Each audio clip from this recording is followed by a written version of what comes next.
Hello and welcome to Chapter 25 of Nancy Good Aim, the Space Ranger. It's a story that has 56 chapters, so nearly halfway in, and it's a busy chapter, lots of things going on, but you know, such is the way in outer space. So anyway, a hen, it's a daw, it's a tree, and away we go. Hey lads, you reckon they'll be doing Sphagetti Bolognese for the lunch again? European Space Agency mission specialist Nancy McGinley, the Jupiterian leader of the Hobblegraniker Defence League, also known as Gumgulliger Unterwackle or Bip to his friends, a Martian waitress / astronaut named Martina Ruddlesplitch, and a Martian sheriff listened to the question. And all but Nancy failed to understand the question. Nancy, Martina, Bip and the sheriff were being asked the question by a thin middle-aged humanoid male wearing boots, trousers, a sleeveless t-shirt and sporting spiky brown hair and a scraggly blonde beard and carrying an axe. Roughly 5 minutes had passed since the end of the last chapter. Those minutes were mostly passed in silence while Nancy, Martina, Bip and the sheriff wondered about their rapid and unexpected circumstance, which was inside a large clay tunnel. The sheriff had said, Martina had said, "It smells bad in here." And Nancy had said, "Which way is the air flowing? We should head towards it." And Bip had scratched his armpit. Twice. Then the thin man had appeared and walked up the large clay tunnel as far as Nancy, Martina, Bip and the sheriff to ask what they thought about lunch. Replied Nancy, "We've no idea what's for lunch. We've only just arrived." "Well then you should know the food is great here. We had scrambled eggs and toast for breakfast. That's the thing about excavating the Labyrinth of Chunticle. It's infinite. So the head noobs always make sure the grub is tasty, so us lower order noobs don't get disheartened with all the endless digging. My name's Noob 839781, by the way." "What is Sphagetti Bolognese?" asked the sheriff. "It's ground up animal carcass cooked with vegetables. Sorry, I mean edible vegetation. At least that's what it is on Earth. I don't know what it is in the Labyrinth of Chunticle." "Well then, Nancy, maybe you let the skinny lad answer the question so. What is Sphagetti Bolognese, Noob 837, whatever your name is?" "Lunch, at least I hope it is. Are you all not heading for the canteen for a break?" "No," interrupted Bip. "We're heading for Hobblegraniker. Do you know which direction is? I'm guessing upwards." "Hobblegraniker? Never heard of it. And a noob must never dig up." "All right then, Sosman City. But just so you know, we all think Sosman Borgstapel is a bollocks. I never heard of him either. And remember, a noob must never dig up." Bip, it might be no harm for us to have something to eat, you know," noted Martina. "We missed breakfast. And I wouldn't mind seeing if Sphagetti Bolognese is something I could serve in my canteen back on Mars." Bip made to say something, paused, lifted his Defence League axe, showed the flat side of the head to the stranger, swung it wildly in the air, before flinging it and burying the blade deep into the clay wall. "Wow," said Noob 839781. "That is incredible axemanship," Noob 839781 agreed with himself. "Pure, unadulterated skill," he agreed for a third time. "Could such expertness be used on a pickaxe?" he wondered aloud. Bip smiled proudly and looked to Martina, Nancy and the sheriff, all three of whom failed to notice or acknowledge his achievement. "That is what Sosman Borgstapel has coming for him," Bip announced, before nodding sternly at Noob 839781 to show that he was serious about the statement. "Wow," said Noob 839781. Bip nodded again. Are we going for food or not?" snapped Martina. "Right, okay, Martina," replied Bip. "I suppose we could do that. Even skilled axe murderers need fuel. And I don't mind passing on that skill to willing students, ones who appreciate my skill, unlike Morkador or Yumlan and Mac to Flart. May they rest in pieces in Breezy McGaspig's muffledump chest. In fact, it'll be nice to show the finer points of axe work to willing students. But after that, I'm heading off to kill Sosman." Bip nodded at the sleeveless t-shirt wearing stranger and said, "Right so, Noob, 873, where's this canteen?" Noob 839781 walked over to the axe Bip had flung into the clay wall, pressed on the handle and leaned in to inspect where the head of the axe had gone into the clay wall. 839781. And that axe work was incredible," he said again. "Could you do that with a pickaxe?" Bip nodded and smiled. "That's remarkable," repeated Noob 839781. "I need to report this to a superior noob. And you too. The superior noob will be chuffed to learn what she can do with an axe. Your skills will greatly help our work." What's all this about a superior noob?" asked the sheriff. "Noobs are classified according to their level of importance. So, unimportant, fairly important, very important, and most important. Most important are the most rare. There are only 40,000 most important noobs working in the Labyrinth of Chunticle, or so I've been told. I'm not important enough to know for sure. Are you going on break? If you are, you should follow me now. We'll be starting work again shortly. Martina looked at Bip, Nancy and the sheriff. I think we should follow Noob 839781, added the stranger. We should follow Noob 839781. Plus, I really want to find out what Sphagetti Bolognese is, or at least whatever the Labyrinth of Chunticle's version of Sphagetti Bolognese is. And if it's good, I might introduce it on Mars. Now, Martina, you are only half right, noted the sheriff. We both know that no matter how good it may taste here, you are sure to find a way of making a putrid mess of it. But we should visit the canteen so this inferior noob can introduce me to one of the most important noobs. The trip to the canteen involved a short walk further along the tunnel and a right turn through a large gap in the wall of the labyrinth into a large clay room. The short walk passed without incident. Nancy walked in silence, partly because she was unsure how herself, Bip, Martina and the sheriff were going to get back onto the surface of Jupiter, but mostly because she was hungry. The sheriff and Martina were also silent, well, with the exception of the sheriff uttering the words, Bip had asked, what kind of a name is Noob 839781? And Noob 839781 had answered, I am the 839,781st Noob. It is a very fitting name. Why, what are your names? I'm Bip, Gumgulliger Unterwaggle, and Martina, Nancy and the sheriff. Is everyone here called Noob and then a number after? Of course, except the most important noobs. They have a dash before their numbers, but everyone else has just numbers. Said the sheriff. Now, if you have never been cast into the Labyrinth of Chunticle by an angry Spontalager exporter, then you probably won't know that there is always a canteen nearby. This is because the most important noobs realised that it was tough to motivate the lesser noobs to dig without incentives. So they decided to make sure everyone was well fed. The canteens are large and airy and are almost always decorated with cream-coloured egg chairs, brown floral wallpaper and floor-to-ceiling lava lamps. They're almost always downwind of the prevailing airflow, which is usually on your left, depending on which way you're facing, and each canteen has a large coffee machine, plus several toasters next to constantly refilled baskets of bread. Meals are 4 times a day, 3 large feeds followed by a small pre-bedtime snack. They used to be announced by a labyrinth-wide klaxon, but the superior noobs came to realise that mealtimes, being the most important part of the day in the mind of a noob, were never forgotten, and the practice of formally announcing them was abandoned. Each canteen caters for roughly 100 noobs, but there is always space for more, which is why Bip, Martina, Nancy and the sheriff found themselves being handed a bowl of yellow sludge as soon as they walked into the large wallpapered cavern that served as Canteen RB 1483. This is chaos, said Martina. It wasn't, but it was messy.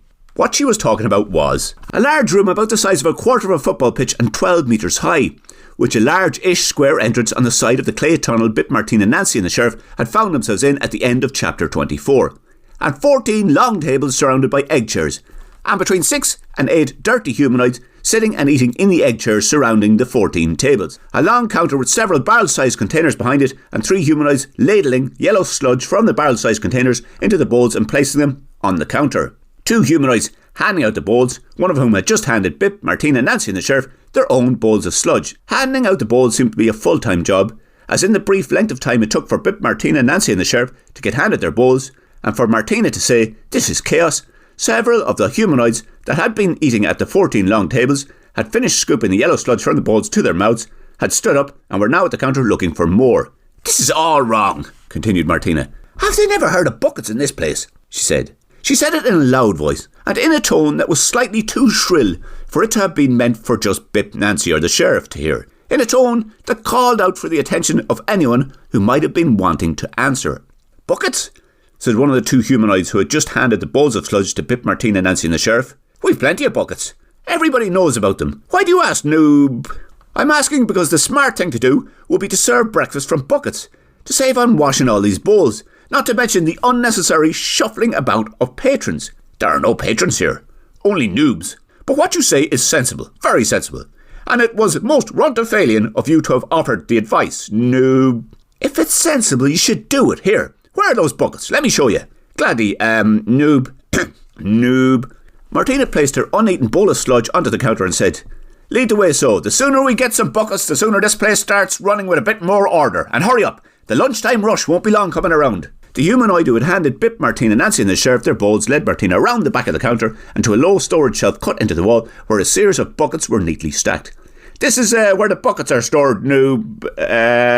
Right, said Martina. "Place them all out on the counter and start filling them with food. This should quarter the number of bowls being passed around the place. And put a bit of shape on things." Okay, Noob." "Noob. Are you not going to tell me your number?" "You mean my name?" asked Martina. She had bent over and was pulling the stacked buckets out from where they were stored. "Yes, the number of your name." "I don't have one. Hurry up with the buckets." The noob nodded, took some of the buckets Martina had taken from storage and began placing the buckets on the counter. Martina stood up, walked to the counter and began ladling the sludge from the barrels into the buckets. This caused the 3 noobs that had been working behind the counter and the 1 remaining bowl of yellow sludge dispensing noob that had been working in front of the counter to stop and stare, which in turn caused Martina to say, "Don't just stand there gawping, get filling." And with that, Canteen RB1483 in the Labyrinth of Chunticle advanced an entirely new way of dispensing breakfast to hungry, tunnel-digging noobs. Bip, Nancy and the sheriff watched as Martina worked. Noob 839781 nodded appreciatively. "Remarkable. Goes to show what a fresh body can add to a place," he said. He then turned to Bip, Nancy and the sheriff and pointed to the tables. "We should sit down. You can eat at any table except the first one. This is reserved for the most important noobs." Said the sheriff for the second time that morning. He then placed his bowl of yellow sludge on the first table, fumbled for his crossbow, picked a bolt from his side, aligned it over the barrel, locked the string and pointed the barrel towards the head of the nearest humanoid and fired. Spludge! Dunk! The humanoid fell sideways from the egg chair he was sitting on and collapsed motionless on the floor with 1/3 of a crossbow bolt protruding from his left eye socket. "I am in charge of this place now," the sheriff announced loudly. "And your collective will is my command," he added. He had the attention of almost every other creature in the canteen. Everyone except Martina, who only looked over briefly, rolled her eyes, and continued with her self-imposed task of ladling yellow sludge into buckets. The brief silence that followed was followed by Noob 839781 asking, "And, what do you want us to do?" "I don't know yet," said the sheriff, "but I'll let you know when I do. In the meantime, keep eating. Or wait, 2 of you go and bring this body off to wherever you think the best place to dump it is." The 2 noobs that had been seated next to the now horizontal and deceased former most important noob stood up, walked to the body, grabbed it by the arms and legs and silently carried it out of the canteen. "Good," noted the sheriff. "We're all very good at digging if you want us to keep doing that," suggested Noob 839781. "Aren't we?" he added loudly. The 100 or so humanoids in the room all nodded and uttered varying degrees of aye and "We are." Noob 839781 pointed at Bip and said, "And if this new noob can teach us some of his skills, we'll be even better at digging." Nobody else in the room responded, mostly because they hadn't a clue what skills Noob 839781 was talking about. Now, it is worth noting that the Labyrinth of Chunticle is a remarkable thing. It is, or was, very well described in the Book of Bongerlon, which told of a mysterious punishment dictated by the Goth which required any Jupiterians who fell out of favour with the Bongerlon, known as Noobs, to dig a fabulous labyrinth in his memory called the Labyrinth of Chunticle. The first Jupiterians to dig in the name of the Bongerlon were instructed to carve out a large subterranean passage. Over time this became extremely long and, as more unfortunate Bongerlon insulting, whether deliberate or accidental, Jupiterians were sent to the labyrinth to dig, the infrastructure became more complex, which eventually resulted in a network of torchlit magic-infused earth burrows undergoing constant expansion. In due course, the Bongerlon left Jupiter, and the only trace of his visit was Folk Memory, a book describing his escapades on Jupiter and prophecies for its future, and the magic-infused pointless complex of lengthening tunnels and their associated ancillary infrastructure. And so, the tunnels were soon relegated to the folk memory of all but the oldest of Jupiterians. Jupiterians like Breezy McGaspug. Unfortunately for the inhabitants of the labyrinth, the original purpose of the place was concealed in a metaphor within a passage of the Book of Bongerlon, the last copy of which was sopping wet and drifting on top of the Jupiterian Sea of Uncertainty, thanks to Chapter 15's hasty abandonment of the Book of Bongerlon by the now deceased wizard Oberon. In any case, as far as the inhabitants of the Labyrinth of Chunticle were concerned, ruled by a crossbow-wielding autocrat was just as pointless as their current endless digging existence, and none of them had any real objection to his declaration of ascendance. "Now," said the sheriff, "there will be no more digging." He looked around the room and paused in silence to make sure the assembled 100 or so noobs had to wait for him to speak again. This was something he'd been trained to do in the Martian Law Enforcement Academy. It was intended to assert his dominance and ensure they were all listening when he spoke, but it was unnecessary. Nobody in the Labyrinth of Chunticle had anything better to be at. I want to create an army. From now on, your pickaxe will be your weapons, Bip. I want you to train them up. Noob, 87347. The sheriff fell briefly silent. Right. From now on, your names are whatever I call ye. So, you, the lad who showed us here, I want you to get this lot sorted into groups for Bip to train up. A leader like me is useless without an army. The 100 or so pairs of eyes in the canteen looked to Bip. He smiled with pride. Decades of isolation in the forest of Proverbs meant he was more than happy with the attention. OK, folks, he said, we'll get started soon. Noob 873981. Sorry, Sheriff, the lad who showed us here. We'll get you all organised, Bip added loudly. After the breakfast, of course. One of the keys to quality axemanship is a full stomach. 100 or so heads nodded in acknowledgement, and Bip smiled again. The sheriff smiled too. This was his first army. Although it was not much to look at, which, to be fair, if anyone did look, all they'd have seen was a collection of filthy, emaciated male and female Jupiterians in dirty boots, trousers, and assorted ragged t-shirts and tops, it brought the sheriff no small amount of pride. Of the 4 new arrivals in the Labyrinth of Chunticle that day, only Nancy had in mind to escape. "We need to get out of here," she said to Martina. "Sorry, Nancy, I'd love to, but the lunchtime rush will be coming up soon, and we haven't even finished the breakfast." "Bip?" she asked. You go ahead, Nancy. I'll catch up later. I just want to teach these folk a thing or two about Jupiterian axemanship." "Sheriff, we need to leave. We don't have time for all this." "Nonsense, Nancy. You, of all people, should know that in the canteen of Noobs within the Labyrinth of Chunticle, the crossbow-wielding Martian sheriff is king." "What?" "Oh, sorry, I forgot. You have a crossbow too," noted the sheriff. He said for the 3rd time of the morning. "You could be my queen, and together we will rule this place." "I thought you wanted to kill this Osmond Barkstapple and rescue Buttadaw and Flint. Isn't that why yourself and Martina came to Jupiter in the first place?"